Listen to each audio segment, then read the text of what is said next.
তিলোত্তমার বিচারের দাবিতে এবার পথে নামল পুরুলিয়া জেলার সাংবাদিকরা। আরজিকর মেডিকেল কলেজ ও হাসপাতালে জুনিয়র ডাক্তার ধর্ষণ ও খুনের ঘটনা প্রায় এক মাস হতে চলল।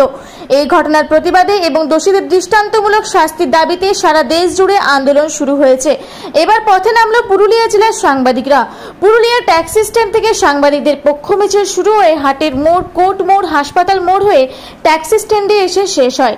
তারপরে সেখানে একটি পথসভা হয়। সাংবাদিকদের পক্ষ থেকে একটাই দাবি উঠে, আর যেন ধর্ষণ ও নারী নির্যাতনের খবর আমাদের না করতে হয়। দেশে আবার শান্তি ফিরে আসুক, তিলোত্তমা বিচার পাক।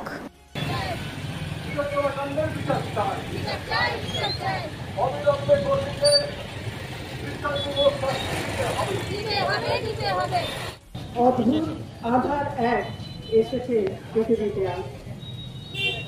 আজ এক মাস হলো, আজ 7 তারিখ, গত 9 অগস্ট কলকাতার আরজিকর হাসপাতালে যে হিনিয়াস, যে বারবারিক ঘটনা ঘটেছে তার এক মাস পূর্ণ হতে চলেছে।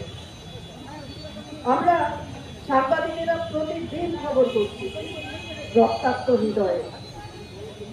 সমাজের সর্বস্তরের লোক যারা পেশায় আছেন বিভিন্নভাবে, যারা ঘরে বসে আছেন, এমনকি পড়ুয়ারাও আজকে পথে বিচারের দাবিতে। আমরা সাংবাদিকেরা খবর করছি, আমরাও তো সমাজের একটা অংশ। যখন খবর করছি তখন বুকের ভেতর কান্না উঠে আসছে সেই ঘটনার বিভৎসতা চিন্তা করে। যখন খবর করছি মনে পড়ছে তার মায়ের মুখটা। তাই আর থাকতে না পেরে আমরা ঠিক এক মাস থেকে যাচ্ছে তখন পুরুলিয়ার সাংবাদিকেরা এক জায়গায় সমবেত হয়েছি এই ট্যাক্সি স্ট্যান্ডে আজকে বিচারের দাবিতে। সাংবাদিক ভাই বোন বন্ধুরা ট্যাক্সি স্ট্যান্ডে উপস্থিত হয়েছি। আজকে না বললেই নয়, আজকে যাদের নিয়ে আমরা দিন দিন খবর করে করে আমাদের হাত কাঁপছে, আমাদের হৃদয় কাঁপছে, কিন্তু আজকে আমরা রাস্তায় নামতে বাধ্য হয়েছি। যেখানে অনেক সময় আমাদের কোনো উপায় থাকে না সরাসরি অভিযোগটাকে সামনে আনার, সব সময় বলতে হয় ওনারা জানালেন, ওনারা বললেন। আজকে আমাদেরকেও সেই জায়গাতে আমরা বলছি, আমাদেরকে বলতে হচ্ছে, আমাদেরকে রাস্তায় নামতে হচ্ছে। আমরা সাংবাদিক হয়েও আর সেই জায়গায় দাঁড়িয়ে থাকতে পারছি না, কারণ আমাদের ঘরের মা, মেয়েরা, বোনেরা আজকে যেভাবে দিনের পর দিন ধর্ষিত হচ্ছে। শুধু আজকে আরজিকর কাণ্ড নয়, আজকে তিলোত্তমা অভয়ান নয়, আজকে মনিকা মাহাতো নয়, আজকে রিসেন্ট ঘটনা ঘটে যাচ্ছে। আরজিকর ঘটনার পরেও সেই সমস্ত নির্লজ্জ কাপুরুষরা একের পর এক ধর্ষণ, একের পর এক লক্ষ্যজনক ঘটনা ঘটিয়ে চলেছেন।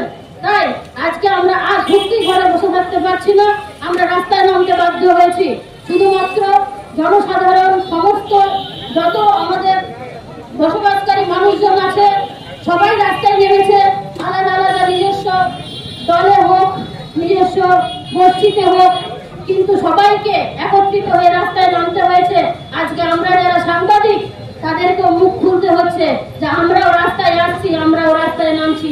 মাঝে মাঝে মনে হয় ডাক্তাররা যেরকম একটা রোগীর শরীর থেকে জীবাণু বা কোনো ক্ষতিকর যন্ত্র কেটে বাদ দিতে পারে, যদি আমাদের হাতে সেই ক্ষমতাটুকু থাকতো তাহলে আমরা সমাজ থেকে এই সমস্ত অপরাধীদের কেটে কেটে ছেটে ফেলে দিতাম। কিন্তু উপায় নেই, তাই আজকে আমাদের প্রশাসনের কাছে দ্বারস্থ হতে হয়েছে, প্রশাসনের দিকে তাকিয়ে বসে থাকতে হচ্ছে। কবে তিনি বিচার করবেন? যদি এখনো বিচার না করেন, আজ 1 মাস হতে চললো, আমরা আবারও বলছি, সমস্ত সাংবাদিক হয়ে এক হয়ে বলছি, আবার